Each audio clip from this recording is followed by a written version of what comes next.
You are listening to the Hiking Radio Network, where we talk the walk with shows by hikers, about hikers, for everybody.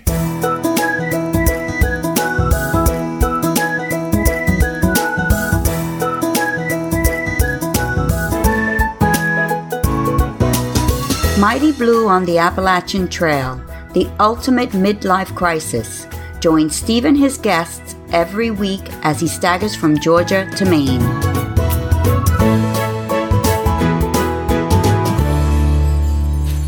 Hi, and thanks for coming back again to Mighty Blue on the Appalachian Trail, the ultimate midlife crisis, where I share my story of my journey on the Appalachian Trail in 2019, kind of comparing it with how I did it in 2014, and hopefully you're enjoying the journey. Now, if you recall, Trigger and I separated last week, albeit temporarily, so the next few days I was on my lonesome and hiking at my own pace. As you're going to hear, we caught up after about 3 or 4 days and our partnership resumed. Vermont continued to improve, and in the end, I love the state, for reasons I'm going to mention in these updates. All the time, however, New Hampshire and Maine were waiting for us, and we approached this epic finish with that fact in our minds. Let's hear how we got there, starting with day number 137. Day number 137, VT Route 140, which is mile 1679, to Governor Clement Shelter, mile 1692.4, a 13.4 mile day. So, I had no Trigger with me. It's funny, actually, my mindset was different. And I was kind of looking forward to it. I was slightly nervous, I guess, in some ways, because I was by myself for the first time for a long time.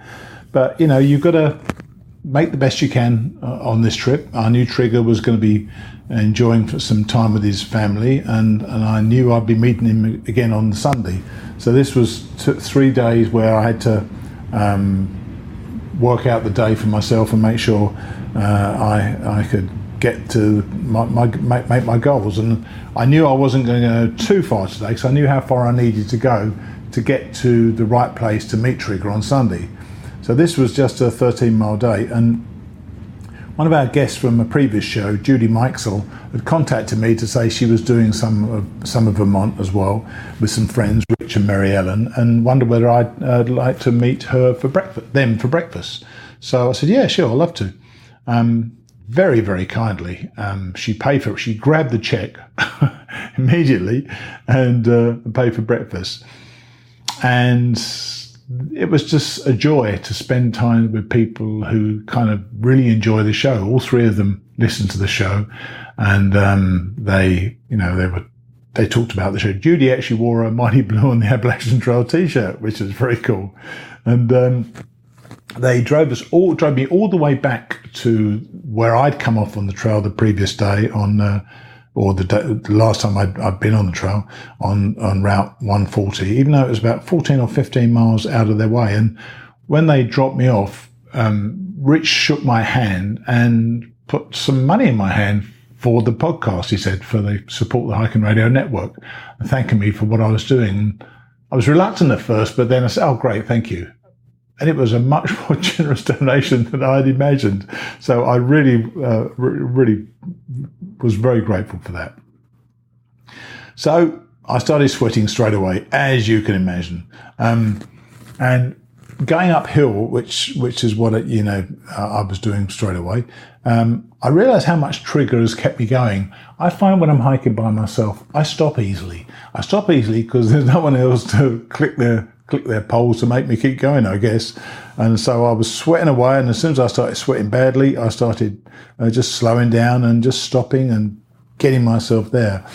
I remember, and I hadn't recalled where it actually was, although I knew it was somewhere in Vermont. There's this great lookout over the town of Clarendon, and there's an airport landing strip there, so it's a great view from the mountains. Vermont is getting better and better with views. I didn't think there were that many in the first place, other than the very top of mountains on lookouts, but now on fire towers and things like that. But here's was a lovely lookout. I remember back in 2014, somebody had lugged a plastic chair up to this lookout, and so you could sit on this plastic chair and look out. Unfortunately, that had gone. But funny enough, I was talking to somebody a little bit later that day, and I mentioned the plastic chair. He said, that was my friend's chair. He only took it down a couple of years ago. So, that was kind of nice. I crossed Mill River in Clarendon Gorge, which was a really spectacular gorge. You have to go quite steeply down to it. And there's this equally spectacular footbridge across it.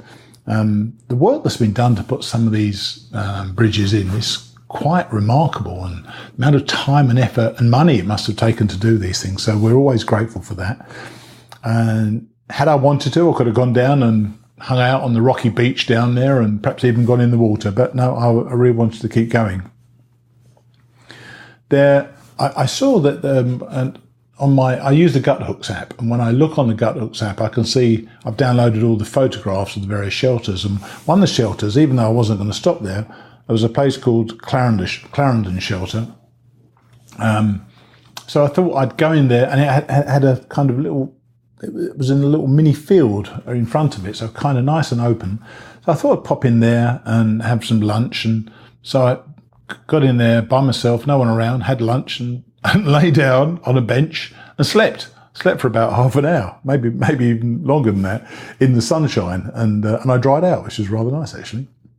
Then there was a steep but fairly short climb up from the shelter. Then I descended down to Cold River Road before starting the long but very gentle slope up the early part of Mount Killington. And Killington's the highest peak in Vermont on the trail anyway, as far as I know.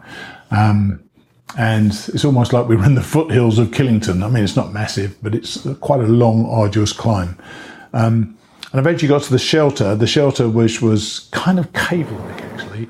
You walk to it, and there's this long overhang at the front. I could hardly see whether you're meant to put your air pads and your sleeping bags in the shelter. I would not like to have slept in there at all. And I found a decent campsite just behind the shelter and set up my tent.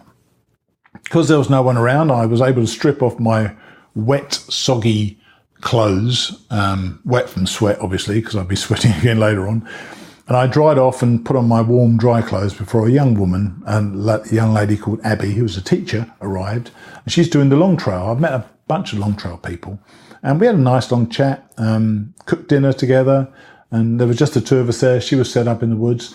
And she very kindly let me hang my food on her rope, because I'd lost mine about a week before, but I've forgotten to replace it, which I know I need to do, because some of these shelters have bare boxes, but this one didn't. I was slightly concerned about I'd have to sleep with my food in my tent, but fortunately I was able to hang it. So that was the end of day number 137.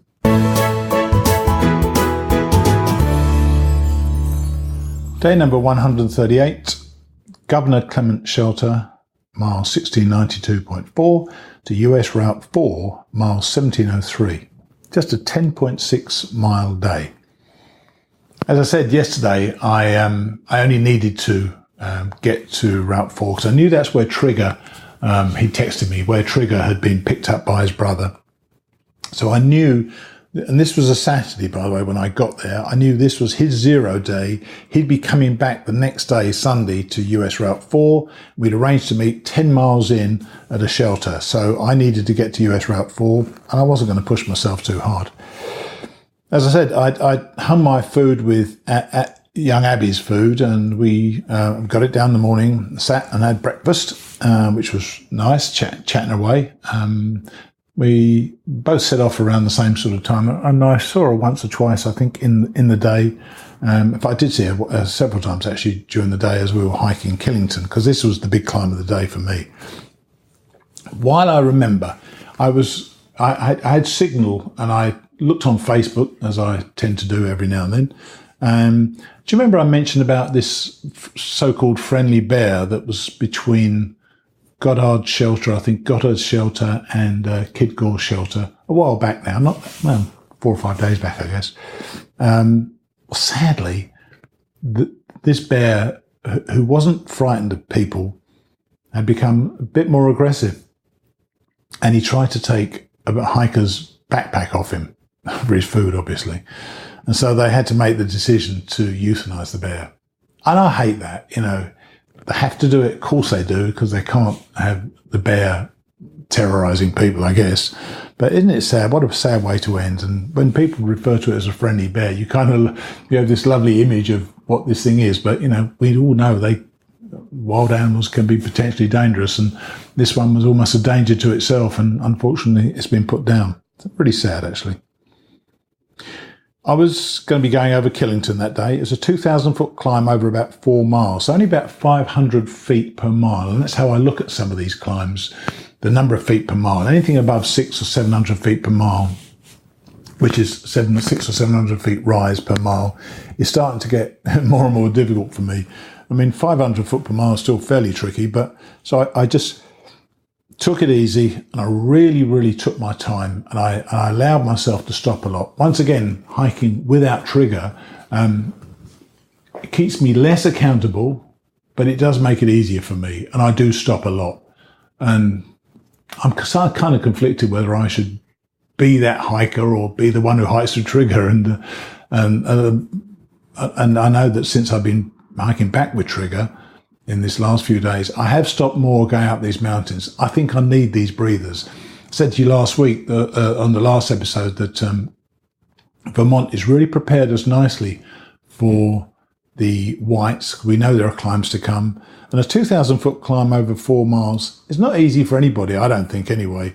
And so I got up there, and because near the top, the trail becomes very sort of overgrown and quite twisty. You come to these very narrow path, a lot of rocks, a lot of roots, and you're really working your way around trees. A lot of the little turns in the trail have got trees up against them, which kind of supports the integrity of the trail, stops it eroding away. But it really sometimes makes it quite difficult to squeeze around these trees to get past. So I found it quite overgrown. I liked it, actually. I really enjoyed it, And at the top, I hung around for about 10 minutes with Abby. We were chatting, and she was going to go on up to the peak. She wanted to get up. The peak at Killington's over 4,000 feet. I wasn't in the least bit interested in going another 0.2 miles straight upwards, having climbed 2,000 feet. So I just hung about in this kind of a dilapidated shelter, and apparently it leaks a lot. So I was glad I wasn't staying there. So I just, once she'd started going up, I started walking down. And I started, I've said in the past once again that the anything extended is difficult, I find. An extended uphill or an extended downhill is difficult. And the impact upon your knees, certainly going down, gets quite tricky for me. And I started getting really tired going down the bottom. I was thinking of going a little bit further than US Route 4, but I thought, no, I'm going to stop there. It's only a 10 and a bit mile day. So I got to US Route 4. And I started hitching a lift to the inn at Long Trail. I thought it was about 3 or 4 miles away. But this was such a busy road, nobody was stopping. And I was kind of surprised because they tend to stop for hitchhikers in these trail towns. So I wandered up about 200 or 300 yards where there seemed to be a pickup point where a car could pull in off the road. I can totally understand why they didn't stop where I was trying to hitch from. And a car eventually pulled in. It was only about a mile to go. I thought it was three or 4 miles to the inn, but I was totally wrong. And it was actually less than a mile from where I was to the inn. And this guy was coming into the inn for a beer. So we had to sat and had a beer and a sandwich together. It was quite nice, actually. So I don't know whether you followed a guy called Evan last year from Evan's backpacking video.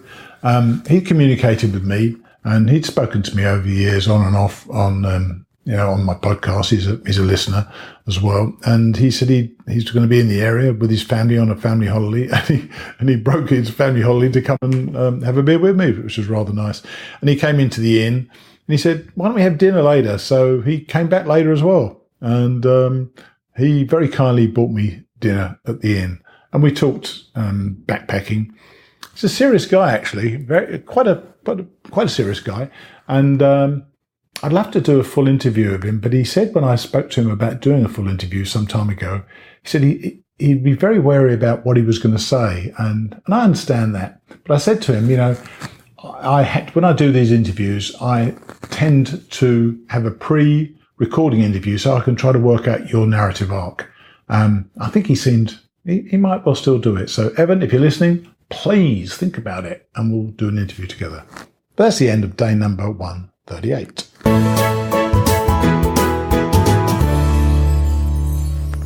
Day 139, and this was a Sunday. US Route 4, mile 1703 to Stony Brook Shelter, mile 1713, 10-mile day.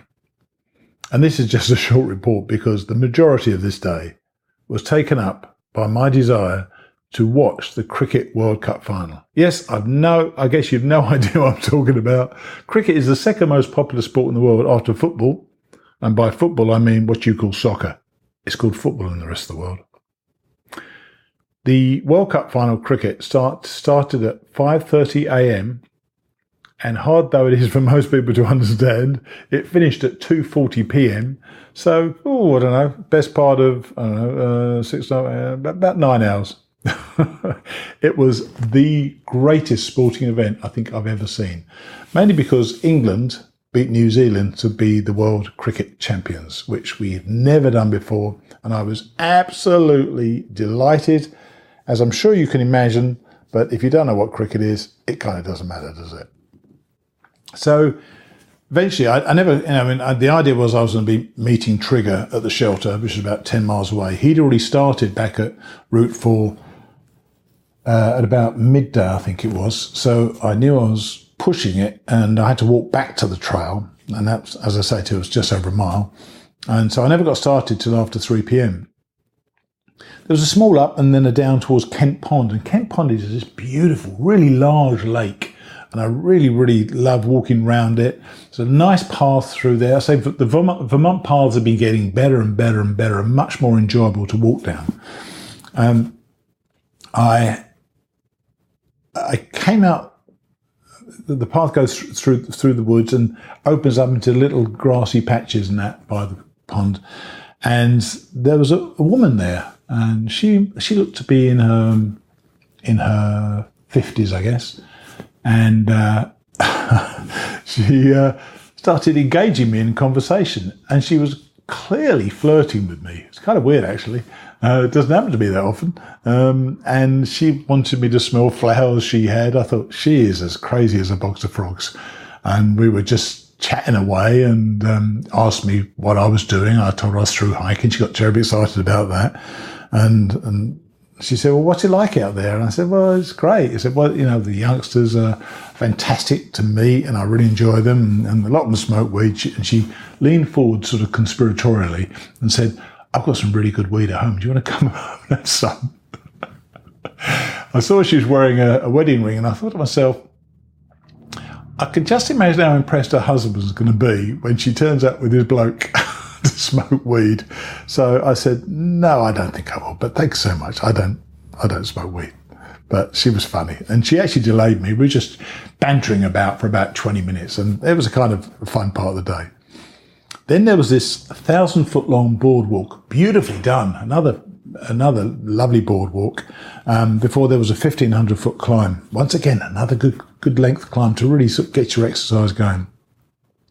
Then we walked along the top, or I walked along the top before dropping down to the shelter by about 7:30 p.m. So it taken me about 4.5 hours to do the 10 miles, which wasn't too bad, I guess, especially as I'd been delayed by 20 odd minutes.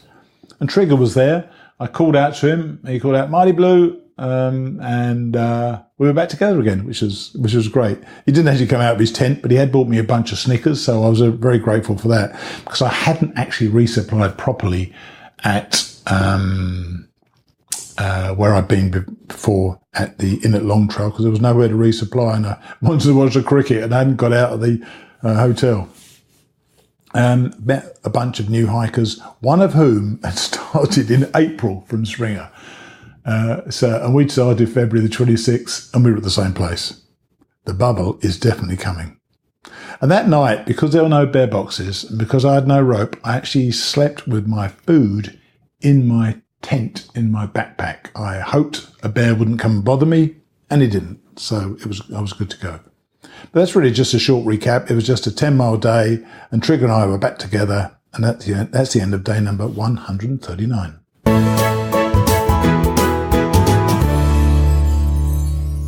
Day 140, Stony Brook Shelter, mile 1713, to Stage Road, mile 1728.8, a 15.8 mile day. So Trigger and I were back together on the road together again.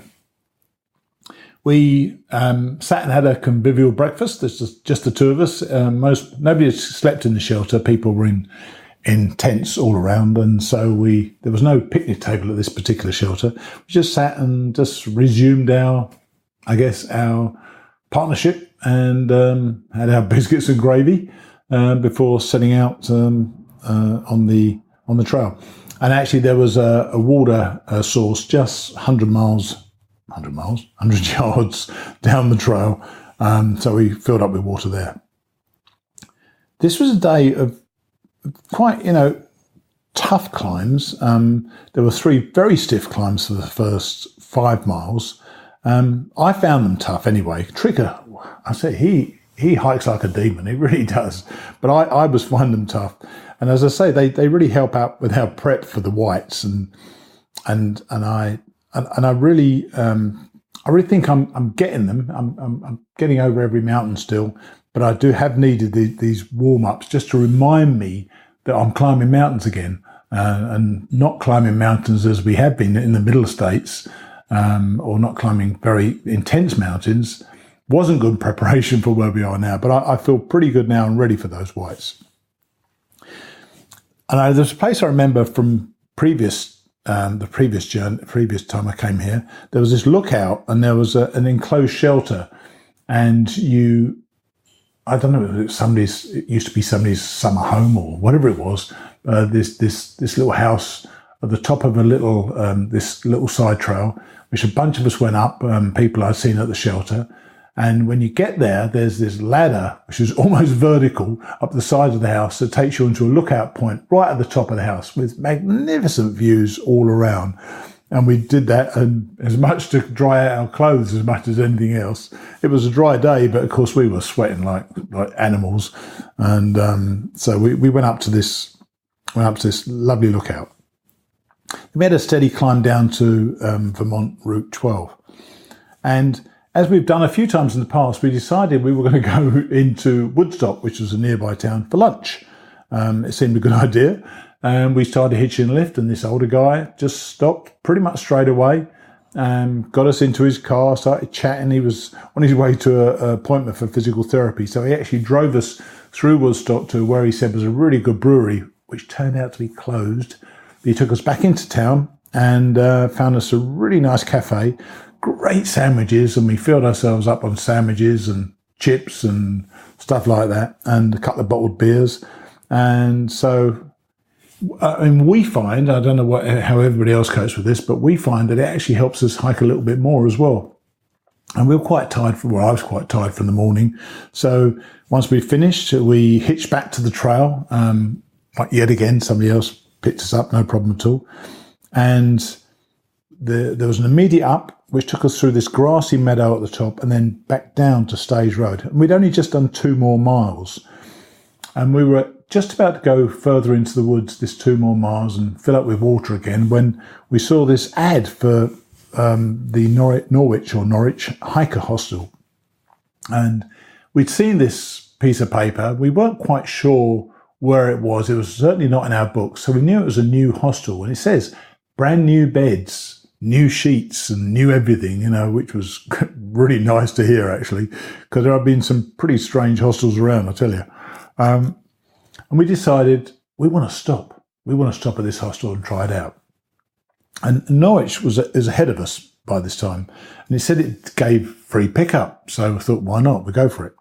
And we knew that there was a general store about a mile to the east of where we were on Stage Road. And Trigger said, quite sensibly, we may well get a signal there to call. So we thought, why not? Let's walk there. About a mile, and if worse comes to worse, we can get some more food at the general store, and that's always a good thing. And I said, if we see anybody outside the house, we could ask if we could use their landline, if they have a landline.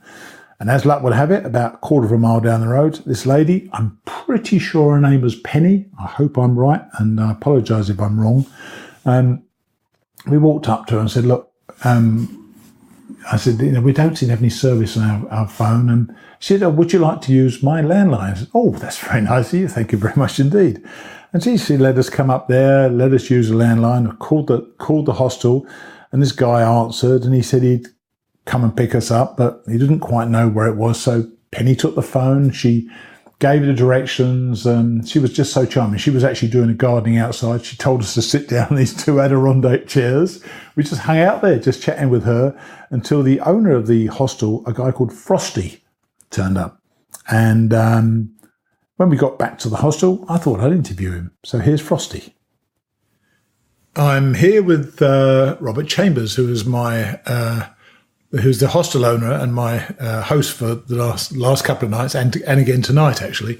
Hi, Robert. How are you?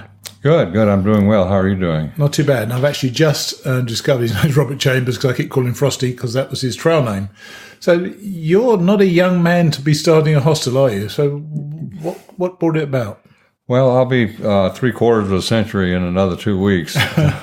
So I have had this dream of building a touring business for many years. Right. And my daughter lives in Boston, and then the idea of a hiker hostel came about through a hike that I did down to Manchester, or going to Great Barrington from Hanover.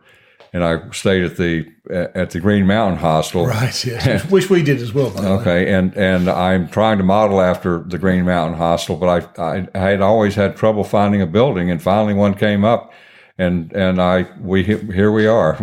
So we're south of the Connecticut River, just before you hit the New Hampshire, and there aren't many hostels in the area, right? But there are the Hanover Trail Angels. What do you think you can offer that the Trail Angels can't necessarily? Well, we provide a very comprehensive service. We pick people up and take them back to the trail. We are offering slack packing services. Sure. We provide, which we used yesterday, by the way, which is great. As many Ben and Jerry's pints as you would like for $1 a piece. Unbelievable. We have great showers, a really nice camaraderie environment. We're still kind of a work in process, but we hope to have horseshoes here, and if anybody wants to expand our book section and possibly have kayaks. We're actually on the Connecticut River, and we're exploring access, but a mile north of here, there's a public access, so we could have canoes or kayaks that people could go up or take a swim if they would like. And the bikes as well. And we're putting in electric bicycles that we will have available here if somebody wants to rent one and run into town very shortly. And I'd heard of electric bicycles. I didn't know how they worked. You've got to pedal, but you go up quite steep hills by providing 10% of the effort, apparently. And 90% of the effort is by the bicycle. Is that right? Right. That's right. I love the sound. I wish I could have that for my own legs, actually. Yeah. I went up a very, very steep hill going at 19 miles an hour, and there was a line of cars that I was passing because they were only going about 10. That is amazing. So this is early days. You've only been open for how long now? About less than a month, just under a month. So, right. And are you enjoying it so far? Oh, I'm having a blast. I'm really loving it. It's moving more quickly than I had thought about when we first started it, but we wanted to go ahead and get started before we had all the details, because the hiking season is in the midst of us. And I would imagine this time next year you're going to be really, really ready for properly ready. I mean, I'm not saying you're not ready now, but there are things that still obviously need changing. But you're prepared to make those changes, aren't you? Yes. We're really looking to make a first class. I'd like to have one of the best hostels on the Appalachian Trail. That's cool. Really. And so for people who, because it's not in any of the books yet, which you need to do, obviously. So, and this is why I wanted to include this little section, so that people, when they listen to the show, normally 1,000 people download it in the first 12 hours. So when they listen to the show, at least if they're coming near, they might try it out. So what's the phone number they can call to get to you? The number is 603-667-3319. And what you've got a web address as well, haven't you? Yes, but you can't Google it, but it is on the web. Google will pick it up probably the next couple of days because it just went live yesterday. I saw it, didn't I? Before you did, in fact, didn't I? Yeah. Yes, you did. You did. And it's Hanover, Hanover, hiker hostel.com. Yes. HanoverHikerHostel.com. Okay, like it sounds. Right, and repeat the phone number once more, just in case someone's 603-667-3319. Well, I wish you all the best with it, because I've already done the commentary I'm going to say about this interview afterwards. Not the commentary, but more about the hostel. I've talked about it, and I feel this is a good atmosphere, and that's a really critical start. And I think having a good atmosphere is good. All the other stuff is kind of detail in many ways. So I hope you keep the atmosphere. Yeah, good. Thank you very much, and thank you for being our guest. Thanks for talking to me. Cheers. I thought it would be nice to let Frosty tell his story. I can tell you about the hostel. It's not complete. It's been renovated while we're here. But you know what? I've thoroughly enjoyed being here. And you'll hear in a minute that we stayed an extra night. So we've been here 2 days. We're probably going to stay a third night, actually.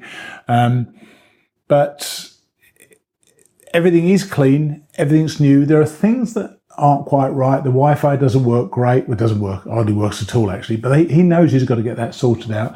There are things he's starting to get right. But I tell you, there's a nice atmosphere here. And frankly, that works for me. We feel comfortable here, both Trigger and I. And the guys, he's got a young lad, his grandson, Tiger, working for him. That's his real name, by the way, Tiger. Awesome name, eh? And Tiger's doing painting. He's got another painting contractor in as well. And they do anything, they'll do anything for you. And breakfast is free, as many eggs as you like. And I've had a couple of fried eggs this morning, and somebody's doing us some pancakes as I speak. So this is the hostel. Give it a chance. You don't know about it. It's worth doing. And I believe Frosty told us the phone number to call. And if you're interested, just try it out. But that is really the end of day number 140.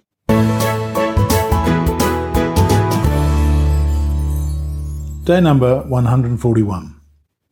Stage Road, miles 1728.8 to the Vermont-New Hampshire border. Miles 1749.3, a 20.5 mile day. We decided, having chatted to Frosty, that what we'd like to do would be to slap pack,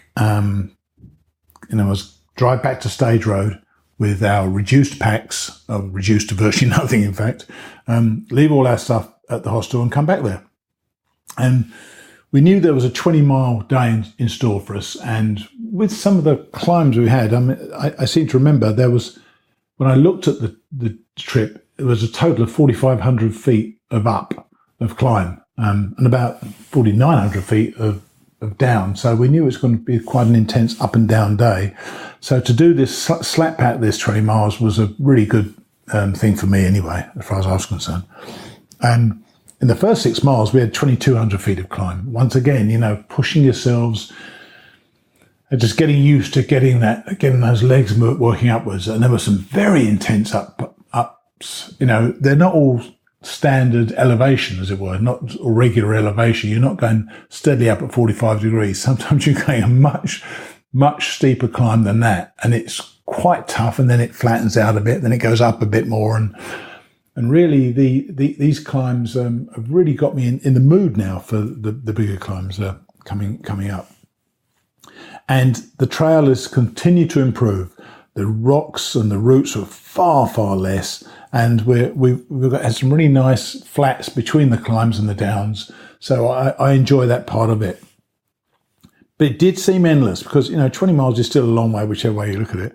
And you go in and out of the forest quite a lot, which kind of breaks it up kind of nicely. And you go into these meadows, but the meadows, and I seem to recall last time, I was checking my photographs, the meadows last time seemed to have been cut, or they put animals on there to cut the grass down. But these, in some cases, were chest high, as a path through chest high vegetation. and was pushing the vegetation out of the way with my poles all the time. And it got kind of claustrophobic from time to time. After about 10 miles, we near the top, having done those big climbs, we went down into West Hartford.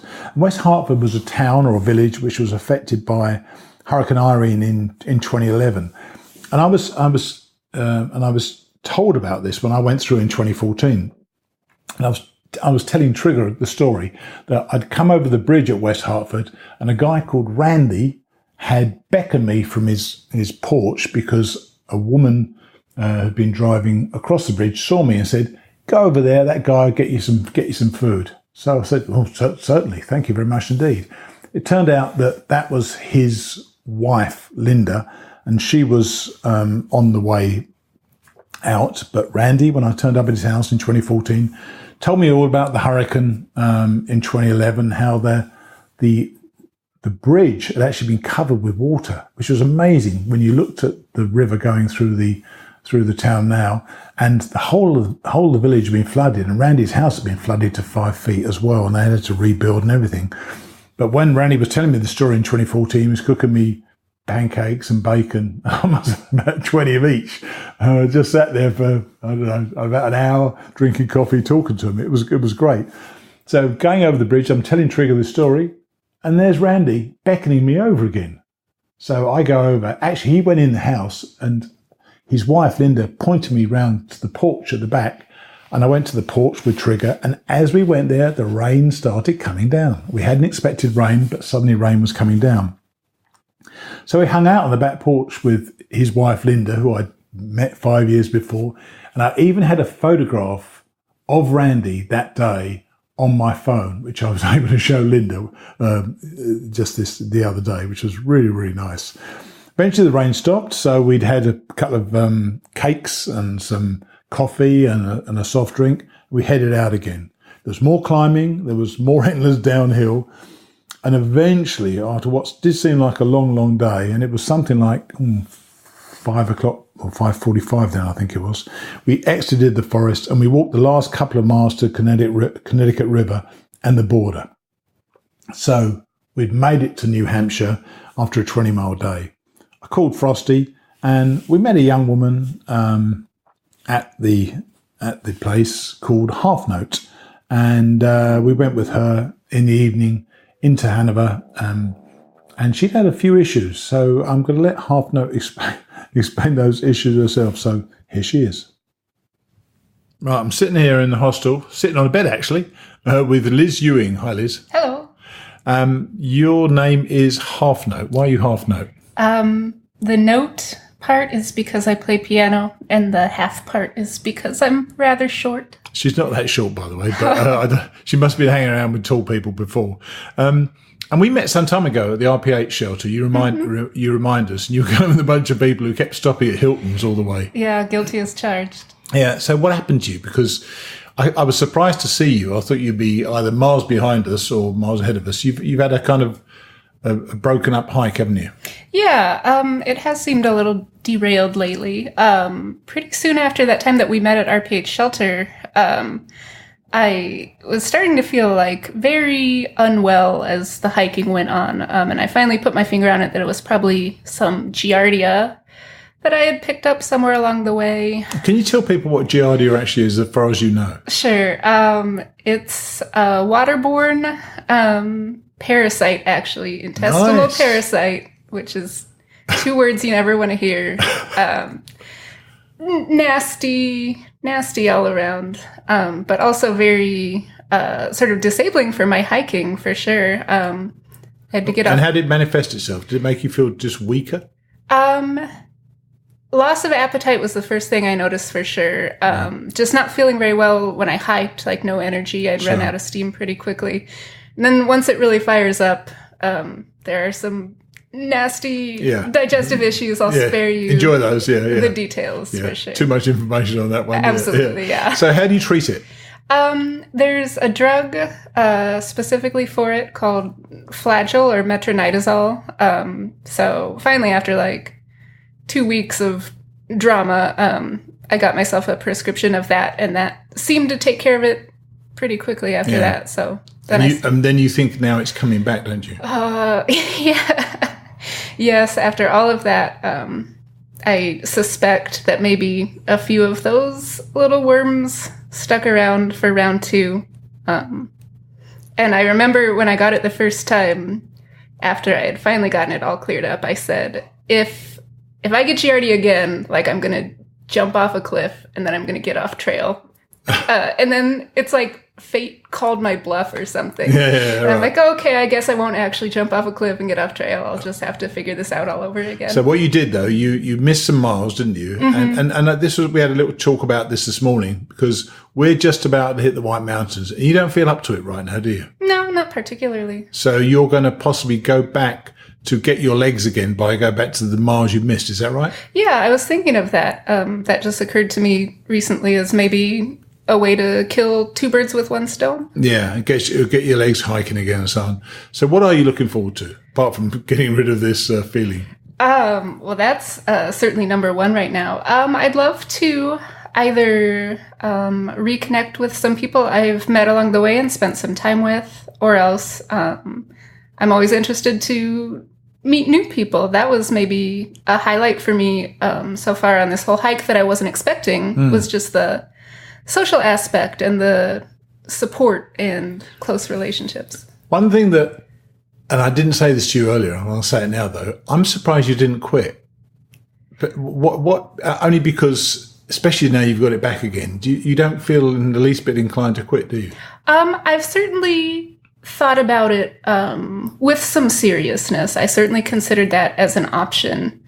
And I guess prior to getting giardia, like, everyone has tough days, and you always have the little devil on your shoulder that's like, I don't have to be doing this. I could quit. Yeah. But it's just sort of a hypothetical, like, oh, I could get off trail. But then when I had giardia and I was really laid up with it, it was something very concrete and actual. It wasn't a hypothetical anymore. So I had to sort of face it in a realer sense than I had before. And I thought I should at least keep trying, like, see if I could get my strength back, get my health back. Like, I felt like I had some fight left in me. Because we went out last night to eat, didn't we? You, me, and Trigger, and you virtually ate nothing. But even then, you started feeling little bits as well that didn't react terribly well with you. No, yeah, that's sort of firing up again, that loss of appetite. But hopefully, if I can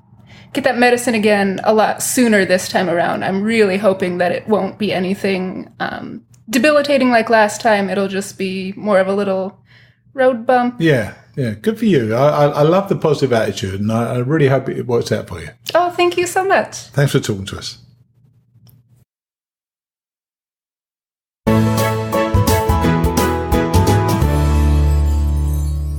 Day number 142, a 0 day. We woke up this morning and we knew the forecast wasn't good for weather, and it was pouring with rain. It actually has stopped now, but the forecast is for us to hit us again later on this afternoon. So we decided to take a 0 before we head into New Hampshire. I know this has been quite a long catch up, but I just wanted to bring you up to date with where we were. We've been hanging around this morning. I've been trying to do the podcast this morning. And I spoke to another of the residents, one of the guys staying over, an Australian SOBO, and I thought you'd like to hear about how the SOBOs are getting on. And this guy's name's Wombat, and he's a really nice fella. So here is Wombat. Right, so I'm here with a guy called Reed Marshall, or Wombat. He's Australian, as you can probably tell from Wombat. Hi, Reed, how are you? Yeah, I'm really good today. Now, you're a southbounder. Yeah. And you're hurrying, aren't you? You're not hurrying. You just happen to hike fast, don't you? I do. And I guess I enjoy longer days. Yeah. Yeah, and you came from Katahdin on 25th June, was it? Yeah, I started on 25th. So you done 440-something miles in about 3 weeks. Yeah. Man, 22 days. So are you finding it easy? Yes and no. The miles... Some miles are easy. Some miles are really hard. They are, aren't they? So, but you're you climb rocks. You're a rock climber anyway, aren't you? Yeah, I do some rock climbing. Yeah, and where'd you do that?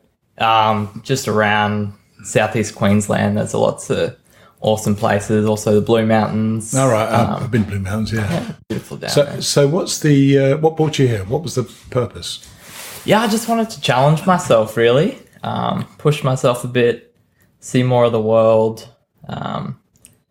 Like all Aussies do, don't they? Yeah, I guess. Yeah, no Aussies stay in Australia all the time. They always travel, don't they? Yeah, that's right. You're a chemical engineer, I understand. Yeah, yep. Yeah, and so and the company giving you time off to do this? Yep. Have they given you a set period? Because I know you're going fast. You think you're going to finish it in about 4 months? Yeah, it'll probably be about 4 months. Yeah. Well, I asked for between 4, 5, maybe 6 months off. So it'll just be whenever I get back, really. Good to go, were they? Yeah. So how do you, I think you're one of the first, if not the first southbounder I've spoken to. How do you find it? I know you don't got nothing to compare it with, but you're not in a big bubble of people, although you're meeting a lot of people because you're meeting northbounders. How are you finding the social aspect of it? By night, it's been really good. There's always maybe a couple southbounders, couple northbounders, more northbounders recently. But during the day, it can get a bit lonely, especially the miles I'm doing.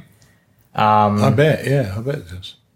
But yeah, I'll pass a couple people every day, but I've only really walked with one person. Do you want that to change? Do you want that to change or not? It'd be nice to find, because you're knocking out the miles so fast. It's tough to find somebody you're going to be able to hike with, isn't it? Yeah. Hopefully, I'll run into some more southbounders in the next week or two, willing to do 20 miles a day, something like that. And why is it important? Why do you want to do it? Is it because you want to do it in 4 months, or because you can do it in 4 months? It's because I can. I think I'd get bored if I was doing it any slower. And because I want to challenge myself and I want to push myself, I don't think I'd be meeting that goal of mine for self-improvement. All right. If I was going any slower. And I know that you do Katahdin up and down in 4 hours. Was it 4 hours? Yeah, 4 hours and 9 minutes. Oh my gosh! On your first day. On my first day. Didn't you find that difficult? Not really, to be honest. But you did more than that. Tell everyone what you did. 'Cause, and I can tell you, I got out of the 100-mile wilderness, stopped at Abel Bridge, and stayed the night there. Then I hiked the 10 miles into Baxter the next day and stayed the night there, and then went up Katahdin. Yeah. You did slightly more than that, didn't you? Yeah. You did Katahdin. So I went up and down Katahdin. I started around 8 a.m., finished just after 12. And then I was like, it's way too early to call it a day. Yeah, right. So went on to Abel and then passed there just into the wilderness to my first shelter. Do you not think you miss stuff? Are you taking time to take in some of the views as well or not? Yeah, because you've had some spectacular views. Yeah. So I'll always turn my phone on. I'll go probably to half of the different viewpoints you see along the way. Right. And there's been some spectacular ones. What's the favourite part of the hike so far? So when I did the saddlebacks, it was definitely the saddlebacks at the time. All right. It was just so exposed, and it was just this perfect. That's Maine, isn't it? Yeah, that's in Maine. Just this perfect parabola exposed, and it's just this perfect day. But then, when I got to the White Mountains, Franconia Ridge definitely took that place. Yeah, and do you have? You said there's haze or something over there, didn't you? There's haze? Yeah, did you say there's some smoke or something over? Or somebody told maybe it wasn't you actually. No, that wasn't me. Somebody told us that there was a couple of fires, and there was some smoke haze over when they're going through the whites. Oh, interesting. Yeah, so you didn't feel that? Okay. No. That's right. So you've had decent weather. Do you find your hiking is better or more enjoyable in better weather? Yeah, it's just my socks. I hate wet socks. So if my socks are dry, I'm happy. Yeah, I'm sure. Well, look, you're going to fit. You're probably finished about the same time as me. You've got about 1,700 miles there. I've got 440. But I wish you well on the rest of your trip. I hope you really enjoy it because you have had all your highlights by the way. So Thanks enjoy. a lot, Mighty Blue. Okay, mate. Cheers.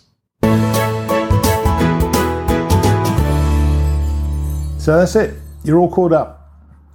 We've made it to our last 2 states and we're going to be hitting New Hampshire tomorrow morning.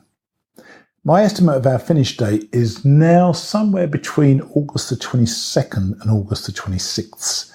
It really depends upon how much effort we're going to put into these these states. I think I think we'll be doing slightly longer mileage than I did when I hiked this last time. I think partly because Trigger is so keen to go home now that I think we may be able to do it slightly, nearer the beginning end of that range. But I think we're ready for it because, and I just hope that Vermont has solidified our legs sufficiently to handle the whites and everything beyond. From memory, though, the first day or so of New Hampshire is pretty tame.